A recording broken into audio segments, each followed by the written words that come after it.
Hi welcome to Suman TV. నేను దీప. నేను ఇప్పుడు doctor Tejas spine care clinic లో ఉన్నాను. చాలా మందికి వెన్నెముక ప్రాబ్లమ్స్ ఎక్కువగా ఉంటూ ఉంటాయి, వింటున్నాం కూడా.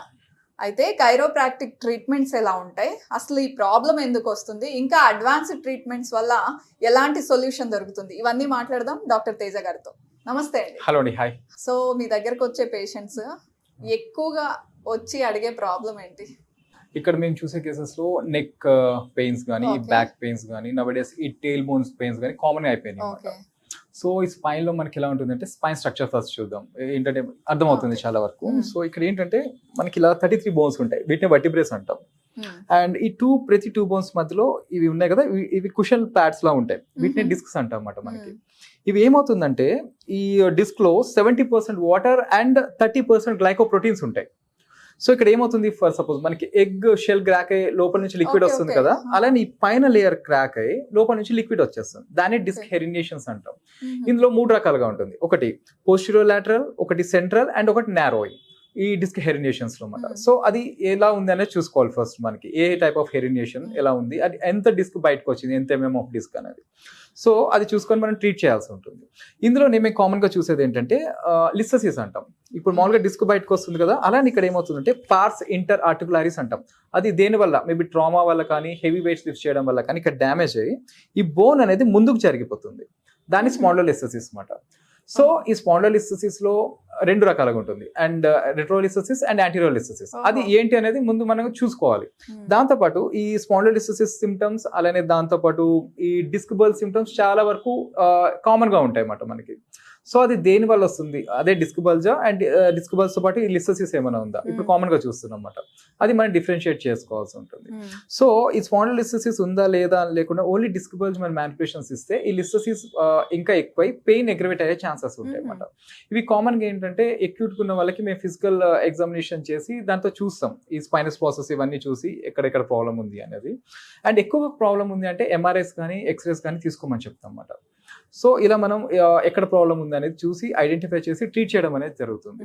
మనకి అలానే నవడేస్ కాక్సిడీనియా అంటాం, టెయిల్ బోన్ పెయిన్ అంటాం. సో ఇదేంటంటే ఉన్నట్టు ఉండి చతికిలు పడిపోతారు, కింద పడిపోతారు. వాళ్ళలో కానీ ట్రామాలలో కానీ ఎక్కువ లాంగ్ సిట్టింగ్ వల్ల కానీ మేబీ ఇది ఏమవుతుందంటే, ఈ టెయిల్ బోన్ ఇది ఏమవుతుందంటే ఈ యాంగులేషన్ చేంజ్ అవుతుంది అనమాట. దీని వల్ల ఏమవుతుందంటే ఆ పెయిన్ అనేది లైట్ యాంగులేషన్స్, మనకి ఆ యాంగులేషన్స్ పక్కకి జరగచ్చు, లోపలికి వెళ్తుంది. సో దానికి ఎలా ఉంది ఆ యాంగులేషన్ చూసుకొని మళ్ళీ మనం దాన్ని ఎలైన్ చేయగలిగితే ఆ ప్రాబ్లం అనేది క్లియర్ అయిపోతుంది. అంటే పెయిన్ అక్కడే తెలుస్తూ ఉంటుంది, పెయిన్ అక్కడ ఉంటుంది. వాళ్ళకి ఎలా అంటే ఒక 10-15 మినిట్స్ కూర్చోగానే పెయిన్ స్టార్ట్ అయిపోతుంది. మళ్ళీ ఒక 20-30 మినిట్స్ తర్వాత వాళ్ళు లేచి నుంచుంటే కానీ ఇది బెటర్ అవ్వదు అనమాట. సో అలా ఉంటుంది వీళ్ళకి. వాళ్ళు కూర్చోలేరు, నిలబడగలుగుతారా? నించుంటారు. నించున్న కొంతమందికి పెయిన్ వస్తుంటుంది. అంటే ఇందులో symptoms person to person difference ఉంటుంది. సో అలానే ఇంకొకటి ఏంటంటే, మనకి స్పైన్ డిస్క్ బల్జెస్ సిమ్టమ్స్ ఏంటంటే కాళ్ళు చేతులు లాగుతుంటాయి, అలానే నమ్నెస్, మొద్దుబారిపోతుంటాయి, burning sensations, pins and needles sensation అంటాం, అంటే గుచ్చుతున్నట్టు అవుతుంటాయి. ఇవే సిమ్టమ్స్ మనకి ఇంకొక దాంట్లో కూడా ఉంటాయి. దాన్ని సబ్ అక్యూట్ కంబైన్డ్ డీజనరేషన్ అంటాం.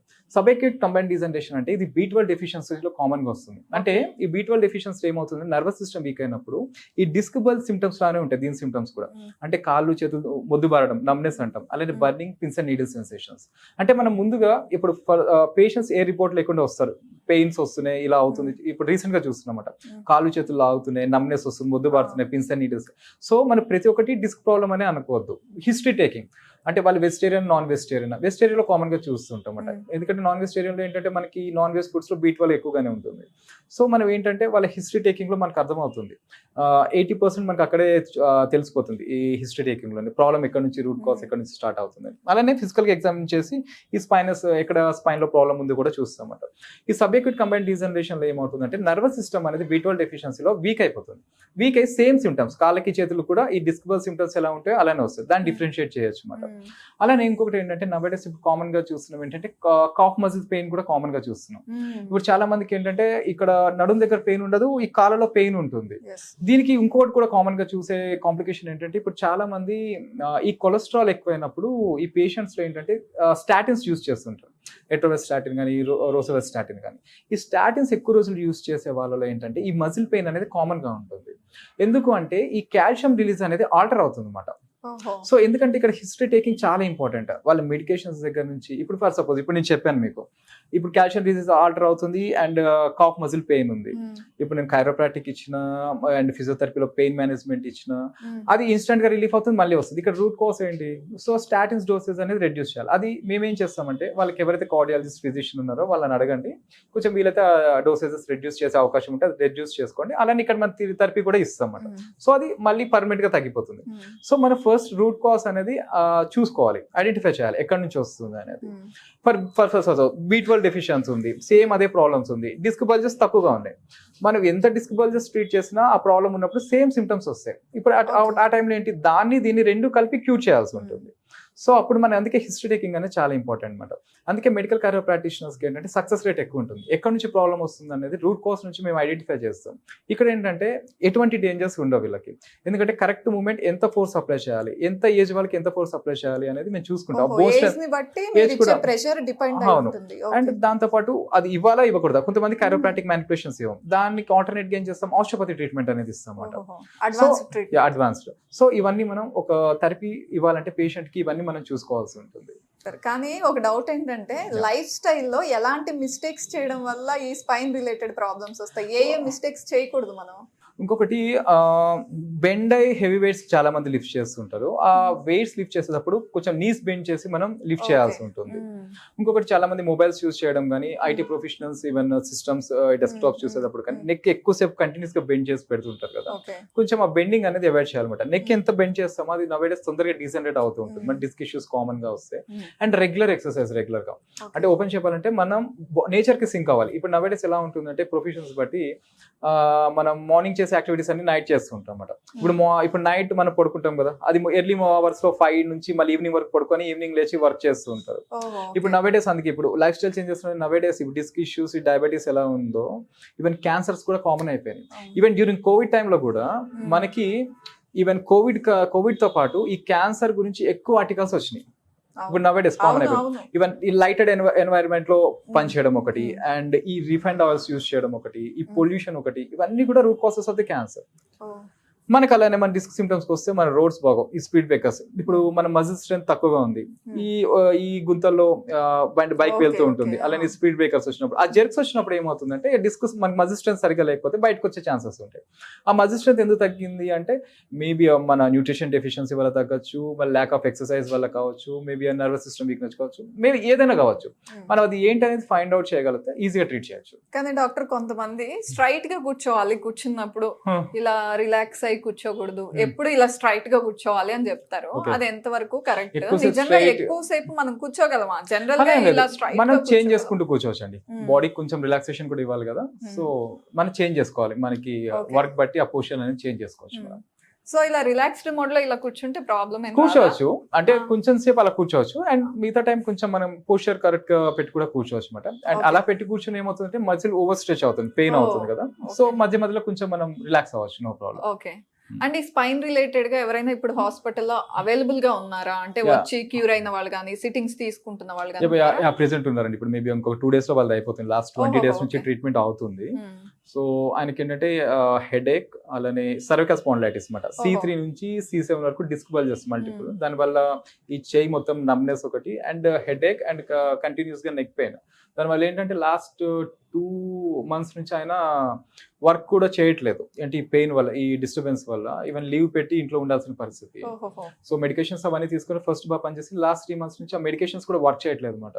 అంటే టాలరెన్స్ లెవెల్ పెరిగేసరికి ఇంకా మెడికేషన్ పని చేయదు, అంటే వాడి అంతేనండి. అంతేనా? సో అదేంటంటే యాక్చువల్లీ సర్జికల్ కండిషన్. సో మా దగ్గరకు వచ్చినట్టే మేము అదే చెప్పాం, ఒక ఫస్ట్ చూడండి, మీరు తగ్గుతున్న కాన్ఫిడెన్స్ మీకు ఉందంటే ఫస్ట్ ఒక 3-4 sessions ఇస్తాము, బెటర్ ఉందంటే మీరు ట్రీట్మెంట్ కంటిన్యూ చేయండి, లేదంటే మీరు సర్జరీకి వెళ్ళండి అని చెప్పాం. సివియర్ కండిషన్, చాలా క్రానిక్ కండిషన్. బట్ ఇక్కడికి వచ్చిన తర్వాత 4-5 sessions లో డిఫరెన్స్ తెలిసింది, అంటే ఇంటెన్సిటీ ఆఫ్ పెయిన్ రిడ్యూస్ అవ్వడం చూసారు కదా. So 15th or 16th day వచ్చేసరికి 80% బెటర్ అయిపోయింది. ఆ నెమ్నెస్ కానీ, హెడ్ ఏక్ రావడం కానీ అంతవరకు చాలా వరకు కంట్రోల్ అయిపోయింది. సో మేబీ ఇంకో 2 sessions లో ఆల్మోస్ట్ 95% వాళ్ళకి బెటర్ అయిపోతుంది. 1-2% ఉంటుంది, బట్ అది నెగ్లిజిబుల్, అంత ఇబ్బంది ఏం పెట్టదు అనమాట. సో ట్రీట్మెంట్ ఇచ్చిన తర్వాత కూడా ఏంటంటే వీళ్ళు లైఫ్ స్టైల్ చేంజెస్ చేసుకోవాలి, కొన్ని చేయి కూడా ఉంటాయి, హెవీ వెయిట్స్ లిఫ్ట్ చేయడం కానీ, ఎక్కువ ట్రావెలింగ్ కానీ, కొంచెం అవన్నీ కేర్ తీసుకుంటే పెద్ద మళ్ళీ రియాకర్ అయ్యే ఛాన్సెస్ చాలా తక్కువ మనకి. సో ఆఫ్టర్ కేర్ కూడా ఉండాలి పేషెంట్స్. యా షూర్, ఉండాలి కదండి. ఆ పేషెంట్ ని యా పిలుద్దాం. షూర్. సో తేజ గారి క్లినిక్ లో ట్రీట్మెంట్ తీసుకున్న పేషెంట్ తో మాట్లాడదాము. హాయ్ అండి, హాయ్ మేడం, మీ పేరు? నా పేరు శేషగిరిరావు మేడం. ఎక్కడి నుంచి వచ్చారు? నెల్లూరు నుంచి వస్తున్నాను మేడం, ఏపీ. నెల్లూరు నుండి వచ్చారా? అవునండి. అసలు ఏంటి ప్రాబ్లం ఇది? మాది ప్రాబ్లం ఏంటంటే మెడ పట్టేయడము, అది అట్లా తెలియకుండానే హెడ్ అంతా పెయిన్ వచ్చేసి, తలనొప్పి ఉంది. తలనొప్పి వచ్చేసి, అట్లే చెయ్యి కూడా పూర్తిగా తిమ్మిర్లతో చెయ్యి అసలు లేపలేకుండా చెయ్యి అసలు చచ్చిపడిపోయినట్టు అయిపోయింది మేడం. తర్వాత నేను మామూలుగా మా ఊర్లో ట్రీట్మెంట్ కోసం వెళ్ళాను, చూశాను, చాలా దగ్గర నెల్లూరులో అంతా తిరిగాను తిరిగారు అయితే. తిరిగాను మేడం. తిరిగితే ఏమైందిరా అంటే వాళ్ళు ఫైనల్ గా ఏం చెప్పారంటే సర్జరీ చేయించుకోండి, ది బెస్ట్ ఆప్షన్ అని చెప్పి అన్నారు. తర్వాత నేను చాలా వరకు ఫ్రెండ్స్ ని వాళ్ళని వీళ్ళని కనుక్కున్నాను. తర్వాత యూట్యూబ్ లో మన తేజ గారు ట్రీట్మెంట్ గురించి అంతా కూడా చూశాను. తర్వాత ఫ్రెండ్స్ ద్వారా అడిగితే చాలా వరకు బెటర్ అని చెప్పారు. తేజ డాక్టర్ గారికి పోండి, మీరు 100% క్యూర్ అయిపోయేదానికి ఛాన్సెస్ ఉన్నాయి అన్నారు. ఫైనల్ గా ఒకసారి అటు చూద్దాము, తర్వాత ఆలోచిద్దాము ఇది సర్జరీ గురించి. సర్జరీ అంటే కొంచెం భయం ఉంది. భయం, ఆ ఆలోచనతోనే సరే ఒకసారి తేజ డాక్టర్ గారిని కలుద్దాము, ఫైనల్ గా ఒక్కసారి చూసుకొని కాదనుకుంటే అప్పుడు ట్రీట్మెంట్ కి వెళ్దాము, సర్జరీకి అని తేజ గారితో ఆలోచనతో. నేను మాట్లాడినప్పుడు వారికి సర్జరీ నేను సజెస్ట్ చేయగలను, అంటే చేశాను కూడా, కానీ ఒక్కసారి ట్రై చేద్దాము, చాలా సివియర్ పెయిన్ ఉంది, ఒకసారి ట్రై చేసి చూద్దామని చెప్పాను. కానీ లక్కీలీ అంటే ఇచ్చిన ప్రొసీజర్స్ అన్ని ఆయనకి వర్కౌట్ అయ్యాయి, బాగా తగ్గింది అని చెప్పారు. అవును ఎంతవరకు మేడం. పెయిన్ రిడ్యూస్ అయింది మీకు? 2 months బ్యాక్ నా చెయ్యి అయితే చచ్చిపడిపోయింది. తర్వాత డాక్టర్ గారి కాడికి వచ్చిన తర్వాత తేజ గారు ఒక 2 weeks దాకా ట్రీట్మెంట్ ఇచ్చారు మేడం. ట్రీట్మెంట్ ఇచ్చిన తర్వాత మాక్సిమం 90% దాకా అయితే నాకు రిజల్ట్ అనేది తెలుస్తుంది. ఇంకొక 1 week మీరు ఇదే ట్రీట్మెంట్ కానీ తీసుకున్నారంటే మటుకు 100% క్యూరిఫై అయిపోతుంది, మీ చెయ్యి బ్రహ్మాండంగా ఉంటది. అట్నే మెడ కూడా నేను అటు ఇటు తిప్పలేని పరిస్థితుల్లో ఉన్నాను. ఆ టైంలో ఇప్పుడు చూసుకుంటే చాలా వరకు నేను ఫ్రీగా మెడ తిప్పగలుగుతున్నాను. తర్వాత ఏంటంటే ఈ తలలో కూడా పెయిన్ ఎక్కువగా ఉండేది, తల ఈ నరాలంతా పట్టేసినట్టు ఇదిగా ఉండేది. అలాంటిది ఇప్పుడైతే నార్మల్ గానే ఉంది. నాకు కొంచెం ఎక్కడో ఒక 10% వరకు కొంచెం ప్రాబ్లం అనిపిస్తుంది. డాక్టర్ గారు మన తేజ గారు చెప్పినట్టు ఆ 1 week గాని నేను ట్రీట్మెంట్ హార్ట్ఫుల్ గా తీసుకున్నానంటే మటుకు 100% సక్సెస్ మేడం. ఇది హ్యాపీగా నేను ఈ డాక్టర్ని కలవడం నా యొక్క అదృష్టంగా భావిస్తున్నాను. కాదు, సర్జరీ తప్పిపోయింది, పర్లేదు, మనకి పెయిన్ కూడా నేను తగ్గిపోయింది. అనుకున్న దానికంటే కూడా, నేను అనుకున్నది ఒకటైతే దానికంటే కూడా డబుల్ గా నాకైతే తేజ గారు డాక్టర్ గారు కలిసిన తర్వాత ఆ భయం అనేదే పోయింది. ఇంకా జీవితంలో కూడా నాకు ఆపరేషన్ దాకా పోయే ఆలోచన లేకుండా చేసేసారు మా డాక్టర్ గారు. ఆయనకి ఎప్పటికీ నేను రుణపడే ఉంటాను. థ్యాంక్ యూ డాక్టర్ గారు. అది మేడం. కాబట్టి నేను చెప్పదలుచుకుంది ఏంటంటే మా ఫ్రెండ్స్ కానీ వాళ్ళకి కానీ చాలా వరకు నాలాగే, అంటే నేను మార్కెట్ ఫీల్డ్ లో ఉంటాను మేడం. మార్కెట్ ఫీల్డ్ లో ఉంటాను. ఎప్పుడు కూడా బండితో ఎక్కువ మాకు వర్క్ ఉంటది. ఇలాంటిది పెయిన్స్ మా ఫ్రెండ్స్ మా రిలేటివ్స్ కూడా ఉన్నాయి, మా కొలీగ్స్ కూడా. వాళ్ళకి కూడా సజెషన్ ఇచ్చాను, మీరు ముందుగా లాస్ట్ నాలాగా చేయి పడిపోయేదాకా ఉండకుండా మీకు సింటమ్స్ అవపడ్డప్పుడే ఒక్కసారి మన తేజ డాక్టర్ గారిని కలవండి, నాకు ఈ విధంగా ఉంది. అంతకుముందు నేను ఎలా ఉన్నానో మీరే చూశారు. 2 నెలలు నేను బెడ్ రెస్ట్ తీసుకొని కనీసం మీతో పాటు జాబ్ చేయలేని పరిస్థితుల్లో ఉన్నాను. ఈ రోజు మీకంటే యాక్టివ్ గా ఉన్నానంటే కారణం కేవలం మా తేజ డాక్టర్ గారు అని చెప్పాను. తగ్గిన హ్యాపీనెస్ మీ మాటల్లో తెలిసిపోతుంది, చాలా ఎక్సైటెడ్ గా ఉన్నారు. అవును మేడం. ఎక్స్పెక్ట్ చేయలేదా తగ్గుతుందని?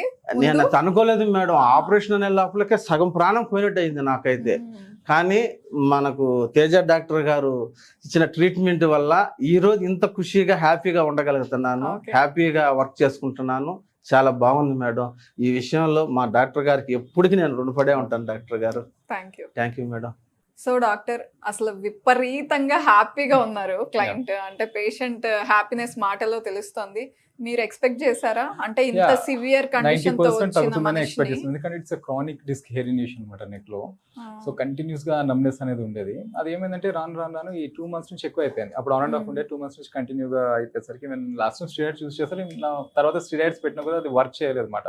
అంటే ఓహో. సర్జరీ కండిషన్కి వచ్చేసింది. అంటే ఇక్కడ చాలా కేసెస్ వస్తుంటాయి మాకు ఇలానే, చాలా వరకు 100%లో 99% సక్సెస్ రేట్. 1 or 2 కేసెస్ మేమే చెప్తాం, ఒక 1 week ఇచ్చిన అది కంట్రోల్ కాకపోతే మేమే సర్జరీకి వెళ్ళమని రికమెండ్ చేసేస్తాం అన్నమాట. సో అది కాకపోతే ఏంటంటే ఇక్కడ 3-4 daysకే కొంచెం చేంజ్ వచ్చింది. 1 week చాలా బెటర్గా అయ్యారు, అండ్ 2 weeksకి మాక్సిమం 80 to 90% బెటర్ అయిపోయారు. ఇప్పుడు అంత నమ్నెస్ లేదు, ఈవెన్ హెడ్ ఏక్ లేదు. నెక్ మూవ్మెంట్ ఏంటంటే ఫస్ట్ వచ్చినప్పుడు ఈవెన్ మూవ్ చేయలేదు, కొంచెం కూడా మూవ్ చేయలేక పరిస్థితి అనమాట. ఇక్కడంటే ఇప్పుడు అన్ని మూవ్మెంట్స్ ఫ్రీగా ఉన్నాయి.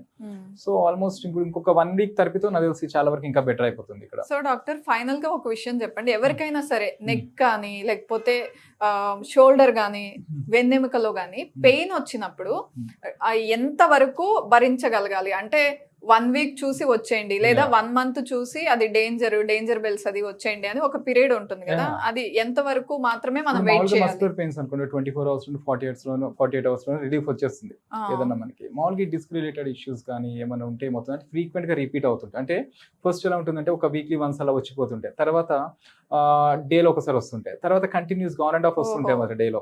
అలా వస్తున్నాయంటే మాత్రం నియర్ బై డాక్టర్ ని కన్సల్ట్ చేయడం అనేది చాలా మంచిది. ఫస్ట్ మనకి జస్ట్ 2 days 48 hours చూడాలి అంతే. షోల్డర్ పెయిన్స్ ఉన్నాయి అనుకోండి, డయాబెటీస్ లో చాలా వరకు ఫ్రోజన్ షోల్డర్ అంటే కామన్ గా ఉంటుంది. సో ఇక్కడ ఏమవుతుంది, మనం షుగర్ ని కంట్రోల్ చేసుకోవాల్సి ఉంటుంది, life style changes, food changes, అలానే మనం ట్రీట్మెంట్ తీసుకోవాల్సి ఉంటుంది. రెండు తీసుకుంటే షోల్డర్ పెయిన్స్ కూడా మనకి 100% క్యూర్ అయిపోతాయి. కైరోప్రాక్టిక్ ట్రీట్మెంట్స్ గురించి లేకపోతే వేరే ప్రాబ్లమ్స్ గురించి చాలా క్లియర్ గా ఎక్స్ప్లెయిన్ చేశారు. Thank you doctor. Thank you అండి.